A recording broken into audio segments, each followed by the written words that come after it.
다니엘은 뜻을 정하여 왕의 음식과 그가 마시는 포도주로 자기를 더럽히지 아니하리라 하고 자기를 더럽히지 아니하도록 환관장에게 구하니 하나님이 다니엘로 하여금 환관장에게 은혜와 긍휼을 얻게 하신지라.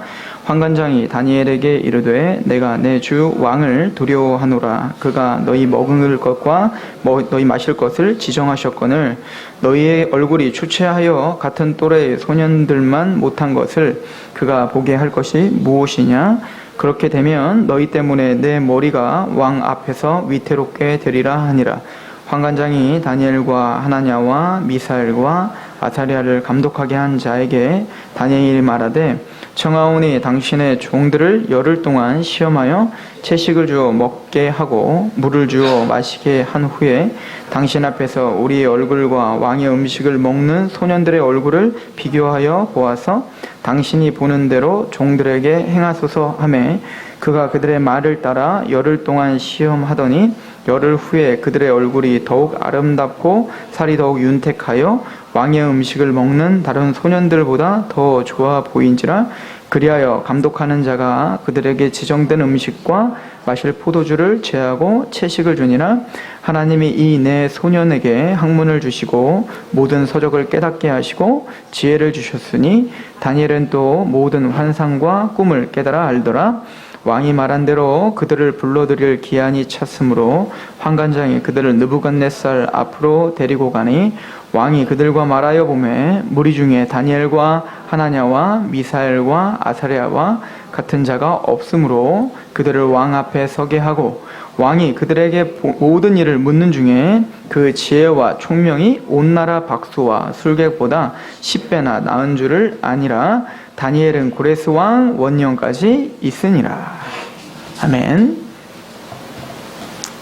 우리가 다니엘서 두 번째 시간인데요. 우리가 지난주에 상고했듯이 다니엘은 포로기를 살아가고 있죠. 그죠? 그 조상들의 죄로 인해서 하나님이 징계하실 수밖에 없었고 그 징계의 도구가 바로 바벨론이었어요. 바벨론을 통해서 이스라엘 백성들을 이제 포로로 끌고 갑니다. 그런데 우리가 지난주에 상고했듯이 예루살렘의 그럴듯한 성전을 갖고 있는, 또 그럴듯하게 끌려가지 않아서 자화자찬하고 있는 우리는 거룩하고 끌려가는 쟤는 뭔가 죄가 있겠거니 하는 그들이 포로기고 실제적인 자유민은 누구였다? 바로 다니엘이었다. 즉 포로기를 살아가고 그 핍박과 압력이 있지만 그 포로기에 느부갓네살 왕의 통치를 받지 않고 누구의 통치를 궁극적으로 받으며 살아가고 있는 하나님의 통치를 궁극적으로 받으며 살아가고 있는 다니엘이 진정한 자유민이다.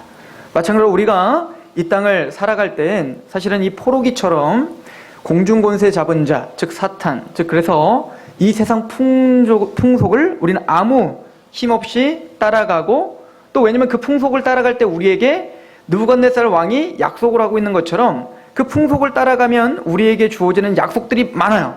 그죠? 돈을 더 열심히 벌어야 됩니다. 공부를 좀 더 해야 됩니다. 그게 잘못됐다는 게 아닙니다. 그러나 그것을 하나님의 것을 포기하면서 하나님의 것을 제쳐두면서 그것에 집중하면 네가 조금 더 남들보다 나을 거야 라고 하는 것이 속임입니다.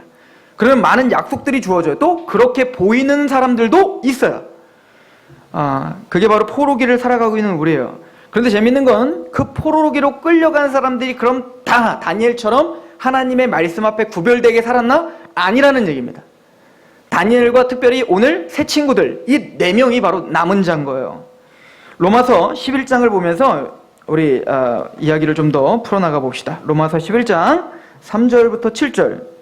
이번 주 내내 남은 자에 대한 것을 지금 3번째 설교하고 있는 것 같아요. 로마서 11장 3절부터 7절인데요. 주여 그들이 주의 선지자들을 죽였으며 주의 제단들을 헐어버렸고 나만 남았는데 내 목숨도 찾았나이다 하니 그에게 하신 대답이 무엇이냐? 내가 나를 위하여 바알에게 무릎을 꿇지 아니한 사람 7,000명을 남겨두었다 하셨으니 그런즉 이와 같이 지금도 은혜로 택하심을 따라 남은 자가 있느니라. 그러니까 육적인 이스라엘이 다 이스라엘이 아니라는 겁니다. 겉으로는 이스라엘, 겉으로는 하나님을 섬기는 척하지만 그들의 심장과 그들의 마음과 그들의 생각과 의지는 바알을 숭배하고 있단 말입니다. 그래서 내가 이게 지금 바알 숭배인지 하나님을 숭배하는 건지조차 인식하지 못할 만큼 종교 혼합주의가 가득하여서 특히 엘리야가 있었던 그 시대에 아합 왕이 이세벨을 그 왕비로 맞으면서 그 이세벨이 바알 신앙의 중심 지역의 딸이거든요. 그래서 그 공주를 뭡니까? 왕비로 내세우면서 어떻게 된 거예요? 이스라엘 전체 지역에 바알 숭배를 팽배하게 했단 말입니다. 이 이스라엘이 그렇게 바알 숭배를 팽배하게 할 때 하나님은 남은 자 엘리야를 남겨뒀단 말입니다. 그래서 바알에게 무릎 꿇지 않고 하나님의 계시와 하나님의 통치를 받는 엘리야를 통해서 어떻게 하는 거예요? 전투가 벌어지는 겁니다. 누구와? 바알을 숭배하는 자들과 하나님을 숭배하는 엘리야와의 전투. 자, 그렇게 됐는데 누가 승리하더라? 엘리야가 승리하더라. 하나님의 은혜로 엘리야를 승리케 하더라는 거죠. 그런데 엘리야가 승리했는데도 불구하고 아합 왕은 기죽더라? 기죽지 않고 이세벨과 아합 왕은 더 득심하여 누구를 죽이려고 하더라? 엘리야를 죽이려고 하더라. 그래서 엘리야가 그 고난 중에 너무너무 힘들어 하잖아요. 그리고 로뎀나무 아래서 어떻게 하면 나를 좀 죽여달라고 하는 거 아닙니까? 하나님의 말씀 앞에 나는 하나님의 뜻 앞에 무릎 꿇지 않고 바알에 무릎 꿇지 않고 목숨을 걸며 850대 1로 싸웠는데 그 결론이 뭐예요? 뒤집어져야 되거든요. 개혁돼야 되거든요. 근데 개혁은 되기는커녕 더 힘들어졌어. 나를 공격하는 게 더 많아졌어. 여러분들이 하나님의 복음을 힘있게 선포해 보십시오. 그러면 불편해한단 말입니다. 그 복음을 복음답게 타협하지 않고 세상과 타협하지 않고 말씀을 말씀답게 선포하면 사람들이 개혁되고 하나님 말씀 앞에 돌아와야 되는데 대로 그들은 득심하여 하나님의 사람들을 더 핍박하더라는 거예요. 루터가 종교개혁을 일으키려고 95개조 방방문을 비텐베르크에 박았으면 회개하고 돌아와야 되는데 그것 때문에 어떻게 하더라? 루터를 출교시키고 죽이려고 하더라는 거죠. 이게 바로 이스라엘의 형편이었다는 거예요. 그때 엘리야는 너무너무 상심했습니다. 그래서 하나님께 부르짖죠. 날 좀 죽여주십시오. 변화도 안 됩니다. 하나님 앞에 아무리 나 혼자 특심해서 나 혼자 아무리 열심을 해도 아무도 이스라엘은 변화되지 않습니다. 저 아합 왕을 보세요. 저 이세벨을 보세요. 얼마나 특심하여 나를 죽이려고 하는지 말입니다. 그때 하나님이 말씀하시죠. 이게 바로 11장 3절 말씀이에요. 주여 그들이 주의 선지자들을 죽였으며 즉 하나님의 말씀을 폐했다는 거예요. 하나님 말씀을 듣고 싶어 하는 거 아니에요. 듣고 싶어 하지 않아요. 말씀을 연구하고 싶지 않아요. 주의 제단을 헐어버렸어요. 그래서 나름대로는 제사를 드리고 나름대로는 종교적인 어떤 제사를 드리고 있지만 하나님 보시기에 그걸 뭐면 제단을 헐어버린 거예요. 그리고 뭐래요? 나만 남았는데 내 목숨도 찼습니다. 그러니 죽여주세요. 이 말은 생략했어요. 사도 바울이. 그리고 하나님이 바로 하신 말씀입니다. 4절 같이 한번 읽어볼까요? 시작. 그에게 하신 대답이 무엇이냐? 내가 나를 위하여 바알에 무릎 꿇지 아니한 사람 7,000명을 남겨두었다 하셨느니라. 아니야 엘리야야. 너만 특심한 거 아니야. 물론 너는 정말 최선을 다해서 목숨을 걸었지만 변화되지 않는 것 같지? 나는 아무것도 하는 것 같지 않지? 너만 특심한 것 같지? 하나님은 부재 중인 것 같지? 아니야 엘리야야. 너에게 그렇게 남은 자로 하나님의 말씀에 특심한 열심을 줘서 그 말씀 앞에 바알에 무릎 꿇지 않고 어쩌든 싸워 어쩌다 하나님의 통치와 하나님의 왕국을 일으키고자 하는 그 남은 자의 마음 내가 은혜로 너에게 준 것처럼 네가 모르는 사이에 나는 또 다른 남은 자를 만들어 놓고 있었단다. 그게 바로 예후이란다. 그게 그리고 엘리사란다. 그리고 이름 모를 7,000명을 남겨놨단다 라고 하는 겁니다. 나중에 이 7,000명은 어떻게 증명이 되냐면 이 예후가 이제 아합이 죽고 나중에 예후가 이스라엘 왕이 됐을 때 이스라엘 백성들에게 공포를 하죠. 나는 바알을 아합보다 몇 배나 더 섬기는 사람이다. 그러므로 내가 거대한 바알 숭배 제사를 드릴 터이니까 모든 바알 숭배자들과 제사장들은 다 어디로 와라? 성으로 다 들어와라. 만일 내가 바알 숭배 제사를 한다고 했는데 들어오지 않는 자는 다 목을 치겠다. 다 죽이겠다. 엄포를 놓은 거예요. 그러니까 바알 숭배입니다 라고 대놓고 하지 못했던 사람들도 어떻게 돼요? 나는 야훼 숭배인데 라고 그냥 스스로 속이고 있던 사람들도 당장 어떻게 할까요? 죽음 앞에 바알 숭배로 돌이켜 어디로 왔을까요? 그 성 안으로 모여들죠. 그때 예후가 확 뒤바뀌어서 어떻게 합니까? 사실은 나는 여호와 숭배자다. 그리고는 그 성 안에 있는 바알 숭배자들과 제사장들을 다 죽입니다. 그리고는 그 밖에 남아있는 사람들, 여호와께 무릎 꿇고 바알에게 무릎 꿇지 않았던 하나님의 말씀과 선지자의 말씀을 경외하게 여겼던 그 남은 자가 있었는데 그 사람들이 7,000명인 거예요. 그런 로마서는 뭐라고 이야기를 합니까? 로마서 11장 다음 구절에 11장 우리 5절인데요. 같이 한번 읽어볼까요? 시작. 그런즉 이와 같이 지금도 은혜로 택하심을 따라 남은 자가 있느니라 라고 이야기를 합니다. 저는 다니엘 시대의 남은 자가 바로 다니엘과 세 친구들이라 믿습니다. 물론 다니엘과 세 친구들은 유명한 사람들인 거예요. 이들을 제외하고도 아마 이렇게 이름 모를 남은 자들이 분명히 있을 거예요. 그들은 느부갓네살 왕의 통치를 받고 압력을 받아야 됐습니다. 오늘 본문은 이 다니엘과 세 친구들을 비롯한 젊은 유능한 친구들을 잡아온 거예요. 어디로? 왕실로. 느부갓네살 왕 바벨의 왕실로 데려와서 그들을 학문을 가르치고 그들에게 훈련을 시킨 거죠. 우리가 지난주에 상고해 봤듯이 누구를 위해서입니까? 바로 느부갓네살 왕 바벨론의 영광과 바벨론의 번영을 위해서 헌신할 수 있는 사람을 어떻게 하는 거예요? 키우는 거예요. 대기업같이 돈이 많은 데는 어떻게 합니까? 사람들을 뽑아놓고 그 사람들을 그 기업에 유능하게 만들려고 투자해서 유학도 보내고 한다는 거 아니에요? 그게 뭡니까? 즉 그 느부갓네살 왕을 위하여 일하라는 거예요. 느부갓네살 왕과 이 바벨론의 번영을 위해서 일하는 그런 일꾼들을 길러내는 거죠. 그런데 그 왕국 중심에 누가 지금 키워지고 있냐면 바로 다니엘과 세 친구들이 키워지고 있는 것입니다. 우리가 지난주 시간에 상고해 봤듯 이 다니엘과 세 친구들은 정말 최선을 다해서 학문을 연마하고 그곳에서 바벨론의 혜택을 누리며 그렇게 이 세상의 학문을 누려요. 마찬가지로 우리도 하나님의 백성들도 모두가 다 똑같이 포로기를 살아가는 것처럼 이 세상에 살아가고 있지만 우리는 그들과 똑같이 학교를 다니고 그들과 똑같이 직장을 잡아야 되고 그들과 똑같이 뭡니까? 이 조국과 나라를 위해서 일해야 된단 말이에요. 그러나 우리가 상고해봤듯 이 다니엘과 세 친구들은 정작 느부갓네살 왕의 통치를 받지 않고 누구의 통치를 받는 자다? 하나님의 통치를 받는 자다 라고 하는 것이 다니엘서의 핵심인 거예요.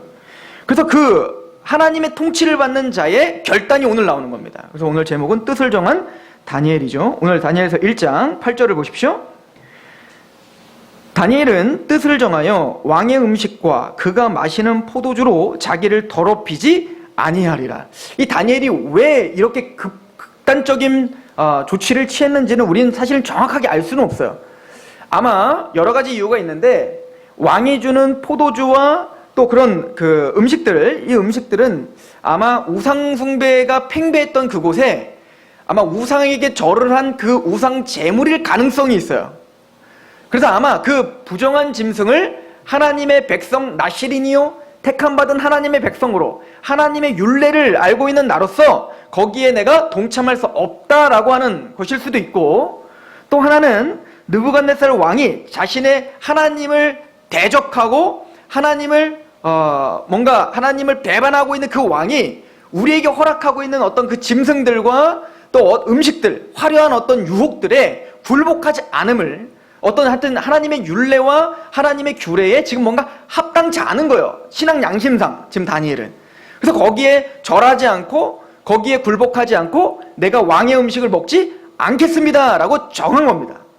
이것은 우리가 레위기 11장 44절부터 45절에 있는 말씀을 우리가 상고해 보면 하나님이 율법을 주시고 내가 거룩하니 너희도 어떻게 하라? 거룩하라 하신 말씀을 그대로 그의 삶 속에서 유지시키고 적용시킨 거예요. 즉 세상 속에 살고 있지만 세상의 원리대로 살지 않고 세상이 주는 어떤 유혹과 어떤 그 혜택을 포기하는 거죠. 하나님의 말씀과 하나님의 율례 앞에 그렇게 결정한 거예요. 나는 하나님의 백성답게 거룩하겠습니다. 이것은 구약시대이기 때문에 구약시대 사람에게만 요구되는 게 아니에요. 신약에도 동일하게 이해합니다. 고린도전서 3장 15절부터 17절까지 한번 보세요. 너희가 하나님의 성전인 것과 너희에게 하나님의 성령이 거하시는 거 알지 못하느냐? 성령이 거룩하니 너희도 거룩하라 라고 한다고요. 하나님 구원받은 하나님 백성들에게 거룩하라 라고 한단 말입니다. 그 거룩하라 라고 하는 것은 구별되라 라고 하는 뜻이에요. 세상과 타협하지 마라 라고 하는 뜻인 거예요. 그래서 하나님의 백성들이, 하나님의 통치를 받는 백성들의 기도가 뭐라고요? 주기도문이라니까요. 예수님이 우리에게 가르쳐준 기도는 뭐라고요? 하나님의 백성들이 하나님의 왕, 그 백성의 왕인 하나님께 드려지는 기도인 거예요. 군대에 가면 맨 처음에 훈련소에 가서 배우는 게 있어요. 다 까먹었어. 막 이렇게 선서를 시켜. 국군에 이게 있어요. 그래서 뭐 하지 말고, 뭐 하면 안 되고, 뭐 이렇게 하고, 어쩌고저쩌고, 나라와 민족과 조국과 그렇게 선서를 한단 말입니다. 어찌 보면 주기도문은 하나님의 백성으로서 오늘 일어나자마자 해야 될 기도인 거예요. 하나님의 나라가 임하기 원합니다. 나는 하나님의 나라가 내 안에 임하기를 원하는 사람입니다. 나를 통해서 하나님의 뜻이 이 땅에 이루어지기를 원하는 사람입니다. 내가 용서하는 삶을 살기를 원하는 사람이고, 나는 일용한 양식을 하나님께 구하지 내 힘을 의지하지 않는 사람입니다 라고 이야기하는 거예요. 또 내가 세상에 타협하지 않게 되기를, 시험에 들지 않기를 주님께서 도와주십시오. 왜? 나라와 권세와 모든 영광이 다 하나님께 있기 때문입니다. 이게 바로 주기도문이에요. 우리가 일어나자마자 하나님께 기도하고 다짐하고 하나님께 고백드리는 게 바로 주기도문이란 말입니다. 거룩이죠. 구별되라는 거죠. 세상과 동일하게 살지 말라는 거죠. 쉬워 보이지만 이 다니엘과 세 친구들의 이 선택은 대단히 어려운 선택인 겁니다. 생각해 보세요. 바벨론은 지금 우리 민족을 부셔뜨린 힘을 갖고 있습니다. 사실은 바벨론 왕이 굉장히 선심을 쓴 거예요. 이스라엘 백성들에게. 특별히 그 왕족들과 지혜 있고 젊은이들에게 지금 어떻게 한 거예요? 바벨론의 입장에서는 어떻게 됐을까요? 내가 니들을 키워준다니까? 돈도 대주고 먹을 것도 주고 너에게 최고의 학문을 가르쳐준다니까? 좋은 혜택이죠. 그것만 잘 배워. 그리고 얘네들을 지금 어디서 지금 훈련을 시키고 있죠? 왕실에서 훈련을 시키고 있는 거예요. 지금 그 바벨론 느부갓네살 왕, 그 전 세계를 모두 패권을 장악한 느부갓네살 왕이 거하고 있는 왕실에 같이 앉혀갖고 어때요? 그 중심에서 지금 왕의 교육을 받게 해준다는 거예요. 이게 얼마나 큰 특혜겠습니까? 그런데 거기서 만약에 이 교육만 잘 받으면 이 사람들은 뭐가 될까요? 바벨론의 최고의 실권자들이 되는 거예요. 모든 번영과 앞길이 약속되어 있는 거예요. 바벨론이래. 이 다니엘은 그걸 포기한 겁니다. 떠나는 그 유혹을 포기했다기보다 더 나아가서 죽을 수 있는 문제인 거예요. 왕의 음식을 거절하고 그것을 먹지 않는다는 건 단순히 다이어트 문제가 아니에요. 이건 뭐죠? 왕명을 어기는 반역인 거예요. 이건 당장 목이 달아나도 아무것도 이상하지 않아요. 아니 지금 그 사람들에게 지금 왕의 음식을 나눠줘라 라고 했더니 그 환관장이 나눠줘라 했더니 다니엘이 나는 먹지 않겠어. 주님을 위해서 내가 먹지 않겠어. 나는 거절하겠어. 그랬더니 누가 겁내요? 아니 바벨론의 그 환관장이 겁낸다니까요. 내가 만약에 너에게 줬는데 네가 안 먹으면 나 죽어. 나 죽어. 그럼 안 먹으면 걔는 어떻게 되는 거예요? 더 죽죠. 그러니까 사실은 이거는 그냥 편안한 시기에 나 지금 다이어트 좀 하고 싶어서 이런 분위기가 아니란 말입니다. 다니엘은 자신의 실제적인 지금 압박과 핍박과 유혹과 약속을 거절한 겁니다. 요즘에 저에게 꿈이 하나 생겼어요. 그게 뭐냐면 제가 다니엘이길 소망하고 또 우리 모든 성도들이 다니엘이길 소망합니다. 그런데 이제 자라나는 아이들이, 이 교회를 통과하는 아이들이 다니엘이길 소망합니다. 곰곰이 한번 생각해 보십시오. 다니엘이 하루아침에 갑자기 이렇게 됐을까요? 하루아침에 목숨을 걸며 하나님의 약속과 하나님의 말씀을, 세상이 주는 그 달콤한 유혹들을 거부하고 하나님의 말씀에 설 수 있는 이 실력이 하루아침에 생겼을까요? 다니엘은 게다가 나이가 많은 사람이 아니에요. 소년입니다. 소년. 한 10대 청소년이었단 말입니다. 그런 10대 청소년이 뭘 많이 알겠습니까? 이 힘이 어디서 나왔을까요? 지금 이스라엘 백성들은 하나님 앞에 다 어떻게 했어요? 말씀 앞에 떠나 바알을 숭배하고 교만하여 하나님의 율례를 어겼던 사람들이란 말입니다. 그래서 하나님 바벨론을 들어서 지금 어떻게 한 거예요? 이스라엘 예루살렘 부셔버리고 지금 다 포로로 끌고 왔단 말이에요. 암흑의 시기죠. 정말 하나님의 통치와 하나님의 영광이 하나도 없는 시기 아닙니까? 그런데 그런 시기에 다니엘과 세 친구와 같은 이런 남은 자들이 있었다는 거예요. 어디서 이런 남은 자들이 생겼을까요? 몰라요. 성경에 안 나와. 그러나 우리가 유추해 볼 수 있는 건 있어요. 이 아이들이 어렸을 때부터 하나님의 말씀으로 철저한 신앙교육을 받은 겁니다. 신앙교육을 그냥 대충 받은 게 아니라 훈련을 받은 것 같습니다. 아마 이 이름 모를 다니엘의 부모, 이름 모를 이 세 친구들의 부모는 다니엘과 이 세 친구들을 정말 자신의 모든 진을 빼내어 하나님의 말씀, 그 암흑의 시대입니다.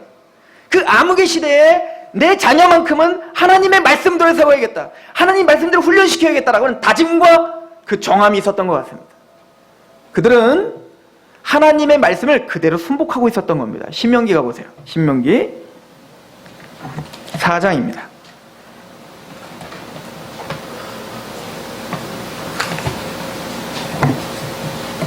신명기 4장 2절입니다.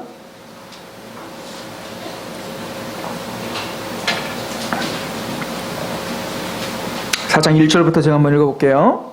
신명기 4장 1절입니다. 이스라엘아, 이제 내가 너희에게 가르치는 규례와 법도를 듣고 준행하라. 그리하면 너희가 살 것이요 너희 조상의 하나님 여호와께서 너희에게 주시는 땅에 들어가서 그것을 얻게 되리라. 내가 너희에게 명령하는 말을 너희는 가감하지 말고 내가 너희에게 내리는 너희 하나님 여호와의 명령을 지키라. 하나님의 말씀을 가감하지 마라. 덧붙이지도 말고 그 말씀을 빼지도 마라. 그대로를 섬기고 그대로를 존중하고 그대로를 어떻게 하라는 거예요? 믿으라는 겁니다. 3절, 여호와께서 바알부올의 일로 말미암아 행하신 바를 너희가 눈으로 보았거니와 바알부올을 따른 모든 사람을 너희 하나님 여호와께서 너희 가운데서 멸망시켰다. 하나님 분명히 학습도 시켜주셨다고요. 너희가 지금 달콤하게 바알부올, 바알신과 비슷한 맥락이에요. 그 세상의 번영과 어떤 육적인 약속을 아무리 하더라도 거기에 타협했을 때, 하나님 말씀에 타협했을 때 하나님이 어떻게 진노하시는지 이미 내가 보여줬지 않느냐. 그러므로 너희는 어떻게 하는 거예요? 하나님의 율례를 가감하지 말라, 이거죠. 그리고는 4절 말합니다. 오직 너희의 하나님 여호와께부터 떠나지 않는 너희는 오늘까지 다 생존하였느니라. 생명이 거기 있습니다. 내가 나의 하나님 여호와께서 명령하신 대로 규례와 법도를 너희에게 가르쳤나니 이는 너희가 들어가서 기업으로 차지할 땅에서 그대로 행하게 하려 하심이라. 우리 6절 같이 한번 읽어봅시다. 시작. 너희는 지켜 행하라. 이것이 여러 민족 앞에서 너희의 지혜요 너희의 지식이라. 그들이 이 모든 규례를 듣고 이르기를 이 큰 나라 사람은 과연 지혜와 지식이 있는 백성이로다 하리라. 우리 하나님 여호와께서 우리가 그에게 기도할 때마다 우리에게 가까이 하신 것 같이 그 신이 가까이 함을 얻은 큰 나라가 어디 있느냐. 먼저 모든 하나님의 백성들은, 하나님의 통치를 받는 자는 여러 민족 앞에서 지혜와 지식을 하나님이 자랑하게 하실 것인데 그것은 세상의 지혜가 아니는 거예요. 하나님은 누구를 들어서시냐면 바로 하나님의 말씀을 가감하지 않고 그 말씀을 경외하는 너희를 마침내는 승리자로 만드는 하나님의 놀라운 은혜가 있을 것이다 라고 약속하고 계십니다. 그리고는 모든 백성들에게 하나님의 말씀을 가감하지 말고 그것을 너희에게 준행하라 라고 하는 것을 학습시키고 알려주시고 가르쳐준 게 있어요. 그게 바로 신명기 6장입니다. 쉐마법전이에요. 너무 중요한 말씀입니다. 지금 유대인들에게는 이 약속의 말씀은 계속 되뇌기고 또 외우고 자녀가 나면 그 자녀에게 제일 먼저 외우게 하는 말씀인 거예요. 신명기 6장 4절부터 봅니다. 4절부터 9절 같이 읽어봅시다. 시작. 이스라엘아 들으라. 우리 하나님 여호와는 오직 유일한 여호와시니 너는 마음을 다하고 뜻을 다하고 힘을 다하여 내 하나님 여호와를 사랑하라. 오늘 내가 내게 명하는 이 말씀을 너는 마음에 새기고 내 자녀에게 부지런히 가르치며 집에 앉았을 때에든지 길을 갈 때에든지 누워있을 때에든지 일어날 때에든지 이 말씀을 강론할 것이며 너는 또 그것을 내 손목에 매어 기호를 삼으며 내 미간에 붙여 표로 삼고 또 내 집 문설주와 바깥문에 기록할지어다. 여러분들, 이 말씀은 한 지도자에게 주는 메시지가 아니에요. 이 메시지는 어떤 특정한 목회자들에게 주는 메시지가 아니에요. 모든 부모들에게 주는 메시지예요. 하나님은 1대1로 모든 부모들에게 말하는 겁니다. 너희가 이스라엘아, 우리 하나님 여호와는 오직 유일한 여호와시니 너는 마음을 다하고 뜻을 다하고 힘을 다하여 내 하나님 여호와를 사랑해라. 이 말씀이 뭐라고 했죠? 신명기 30장에 마음의 할례라고요. 내가 마음의 할례를 받아서 단순히 육적인 할례가 아니라 마음의 할례를 받아 누가 시키지 않아도 하나님이 사랑스럽게 돼야 되는 거예요. 하나님의 구원을 깨닫고 하나님의 은혜를 깨닫고 하나님의 사랑을 깨달아 그 마음의 할례를 받은 눈으로 성경을 바라보고 하나님의 통치를 바라보는 자, 이게 먼저 돼야 되는 거야. 그리고 5절, 너는 마음을 다하고 뜻을 다하고 힘을 다하여 내 하나님 여호와를 사랑하라. 오늘 내가 내게 명하는 이 말씀을 너는 마음에 새기고, 말씀을 묵상하고 그 말씀을 새기고, 그리고 7절 어떻게 하래요?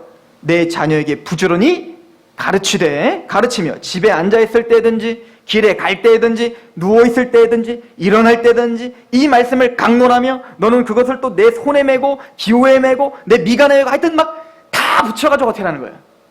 그 말씀을 도배하라는 거야. 그 말씀에 집중시키라는 거야. 그 말씀을 훈련시키라는 겁니다. 그 말씀을 암기하게 하라는 겁니다. 하나님의 백성에는 두 가지 경우가 있어요. 이 말씀을 그대로 실행하는 자와 이 말씀을 실행하지 않고 세상의 원리를 그대로 적용하는 자입니다. 그 열매가 다니엘과 세 친구인 거예요. 호세아서에 보면 참 재밌는 얘기가 있는데, 내가 너희를 광야로 이끌어가며 그 광야를 지날 때 너희를 훈련시켰다라고 말을 합니다. 광야는 뭐 하는 곳이라고요? 훈련을 받는 곳이라는 거예요. 근데 사도 바울은 고린도 교회에게 편지를 보내면서 그 광야를 뭐라고 하냐면 광야 교회라고 합니다. 교회는 뭐 하는 곳일까요? 훈련하는 곳입니다. 뭘 훈련하는 걸까요? 세상과 싸울 훈련을 하는 거예요. 이제 이스라엘 백성들이 광야를 지나 훈련을 받아서 진짜 싸움터인 어디로 가야 되죠? 가나안에 들어가 이제는 그 세상에 그 바알신이 팽배하고 있는 그 땅, 또 여전히 그 원주민들이 살고 그 원주민들의 생활 터전에서 그들이 주는 안락함을 포기해가며 다니엘처럼 포기해가며 하나님의 말씀을 적용시키며 싸워야 되는 싸움이 하나님의 백성들에게 있는 거라고요. 마찬가지로 우리는 광야교회, 하나님의 교회에 있으면서 훈련을 받습니다. 여기서 훈련받는 이유가 뭐죠? 교회에서 지지고 싸울 시간이 없어요.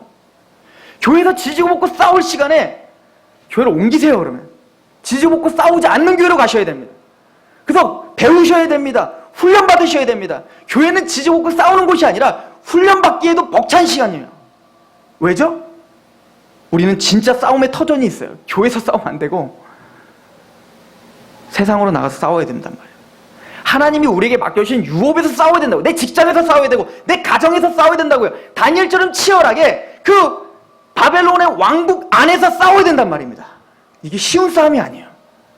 그래서 하나님은 하나님의 가정, 하나님의 백성들의 가정에서 또 그 하나님의 백성들이 모여지는 그 회당에서 끊임없이 하나님의 말씀을 강론하게 했고 그 말씀에 집중하게 했고 그 말씀에 첫 복종시키는 훈련들을 하게 했다고요. 쉽게 예를 들어서 여러분들 주일 성수를 해야 됩니다. 왜죠? 일주일에 한 번 내 편한 대로 신앙생활 하면서 어떻게 세상과 싸운다는 얘기인 거예요. 그 자녀들에게 주일 성수를 철저하게 시키지 않으면서 그 자녀가 어떻게 다니엘처럼 그 수많은 싸움에서 승리할 거라고 믿으신단 말입니까? 지금 당장 4시간도 하나 쪼개지 못하는데 어떻게 지금 다니엘 같은 친구들은 그런 분위기가 아니란 말입니다. 세상에서 정말 나의 것을 포기하고 하나님의 말씀을 선택해야 될 다니엘들이 일어나야 되는데 어떻게 지금 당장 예배 드리는 거 하나도 훈련이 안 됐는데 어떻게 싸운단 말입니까?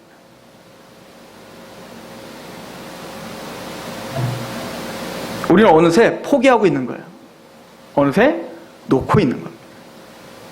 이 교회에서 하나님이 교회 공동체를 불러주시고 우리를 이 공동체에서 훈련을 시키고 하나님 교육시키며 진짜 하나님이 거룩하라 구별되라 하신 말씀을 잊어버리는 겁니다.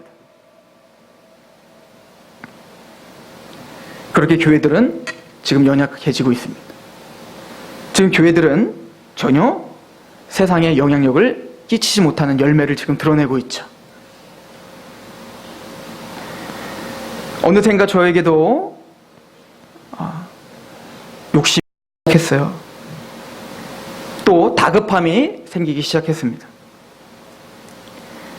그리고 다니엘서 강의를 시작하면서 여러 가지가 맞물리면서 시기가 저에게 많은 것을 압박을 가해오기 시작했습니다. 내가 과연 다니엘인가? 내가 과연 나의 삶 속에서 정말 하나님의 말씀 앞에 치열하게 몸부림치며 내가 정말 그 싸움터에서 싸우기 위한 훈련을 내 스스로 하고 있는가? 아니면은 하나님과 약속한 그 시간도 내 멋대로 내 마음대로 그냥 모든 것을 그냥 하나님의 말씀 앞에 세상과 타협하며 내 편한 대로 해석하며 그렇게 살고 있는가? 과연 그곳에서 내가 훈련을 받고 있는가? 다니엘은 그 열매로 보여줬어요. 쉽지 않은 싸움을 하고 있습니다. 다니엘서의 주제가 있습니다. 그건 뭐냐면 하나님의 주권입니다. 하나님의 통치인데요. 바벨론이 예루살렘을 회파시키는 그 과정들을 보면서 하나님 뭐라고 하시냐면 하나님이 그렇게 하셨다는 거예요. 오늘 말씀에 보면 환관장 앞에 나가는데 내가 왕의 음식을 먹지 않겠습니다 라고 결정합니다. 그런데 막무가내로 하지 않죠. 하나님이 다니엘에게 지혜를 주시더라는 겁니다.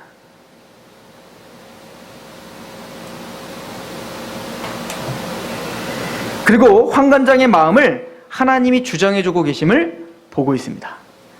다니엘이 마음을 정하니 그 상황을 누가 주장하고 계세요? 하나님이 주장하고 계시더라는 겁니다. 세상의 역사도 느부갓네살 왕의 통치에 돌아가는 게 아니라 하나님에 의해 돌아가며 다니엘이 지금 다니엘의 개인적인 삶도 누구의 역사 속에서 지금 돌아가고 있다는 거예요? 하나님의 역사 속에서 돌아가고 있다는 것을 보여주고 있습니다. 예수님이 약속하신 말씀이 생각나지 않습니까? 너희는 먼저 그의 나라와 의를 구하라. 그러면 내가 이 모든 것을 더하리라. 뒷일은 내가 책임질 테니 넌 앞장서라. 이게 주님이 하시는 말씀이에요. 다니엘은 뒷일을 생각하지 않고 하나님의 말씀 앞에 거룩하기로 결정했습니다. 그리고 실천했고 고통을 감수해야 됐습니다. 그러나 하나님은 그의 삶을 주장했고 마침내 승리하게 하는데 그걸 뭐라고 표현하는지 보세요. 우리 다니엘서 1장 다시 한번 가보십시오. 뭐라고 끝나나 보십시오.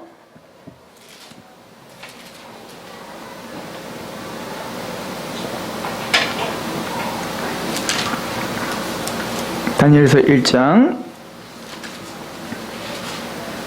20절, 21절 같이 한번 읽어볼까요? 같이 봉독합니다. 시작. 왕이 그들에게 모든 일을 묻는 중에 그 지혜와 총명이 온 나라 박소와 술객보다 10배나 나은 줄을 아니라 다니엘은 고레스 왕 원년까지 다니엘이 언제까지 살았대요? 고레스 원년이면 고레스가 칙령을 내려서 이스라엘 백성들을 포로 귀환을 시키는 거예요. 그리고 페르시아의 총리까지 역임합니다. 다니엘이 1장이 이걸로 끝나요. 아직 시간이 안 됐는데 이렇게 끝난다고요. 이 얘기는 뭐죠? 하나님이 그런 다니엘에게 승리함을 보여줬다는 거죠.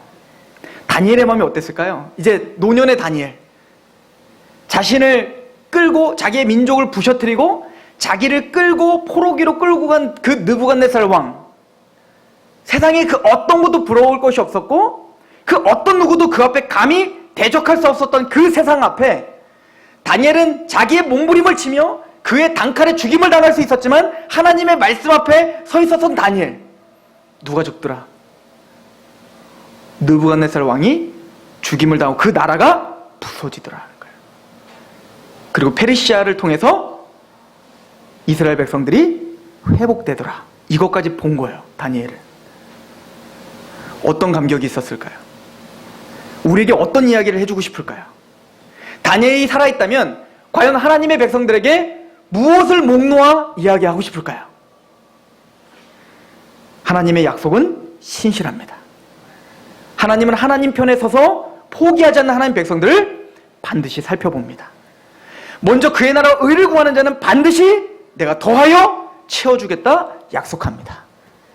그것을 믿고 올곧게 서 있는 그 다니엘 같은 사람이 필요한 겁니다. 제가 여기서 5년 사역했더라고요. 5년을 사역하는 동안 미친듯이 성경 공부만 했던 것 같습니다. 그냥 하여튼 성경 공부만 했던 것 같아요. 교회에 뭔 일이 있건 없건 뭐 돈이 있건 없건 그냥 성경 공부만 했던 것 같아요. 그게 옳았다고 생각했습니다. 저는 하나님의 말씀을 어쩐지 알아야 된다고 생각했어요. 내가 오늘 일하고 내가 쫓겨나는 일이 있더라도 하나님의 말씀만은 가르쳐야 된다고 생각했어요. 그런데 이제는 하나님이 향후 5년을 자녀 교육에 투자라고 하는 것 같아요. 하나님의 말씀에 그렇게 기반이 되어 일어난, 그래서 교회에서 훈련받는 하나님의 말씀에 타협이 없는 하나님의 백성들을 통해서 이제는 정말로 세상이 감당치도 못하는 다니엘 같은 사람들이 이 교회에서 자라나길 소망합니다. 거기에는 저의 회개도 있었고 저의 통함도 있었고 또 새로운 도전도 있었어요. 저와 여러분들의 가정 가운데 또 이 교회 가운데 정말 다니엘이 서 있었던 그 신앙의 정수를 걷는 그런 귀한 하나님의 백성들이 일어나는 일에 우리가 쓰임받길 축원합니다. 기도하겠습니다. 하나님 아버지, 너무나 감사합니다. 우리는 하나님의 백성들입니다. 우리가 하나님의 백성이라는 명함만 있고 그럴듯한 형식만 있지 않고 그 안에 능력이 있게 하시옵소서. 그 안에 하나님에 대한 열정적인 사랑이 있게 하시옵소서. 어쩌든 세상과 대적하며 싸우되 하나님의 말씀 앞에 끊임없이 훈련받으며 그 날을 준비하는 하나님의 사람들이 키워지게 하옵소서. 부족하나마 이 교회를 사용하고 또 이 작은 교회를 통해서 그 일들이 하나님의 뜻 앞에 실행될 수 있도록 도와주옵소서. 예수님의 이름으로 감사하며 기도합니다. 아멘.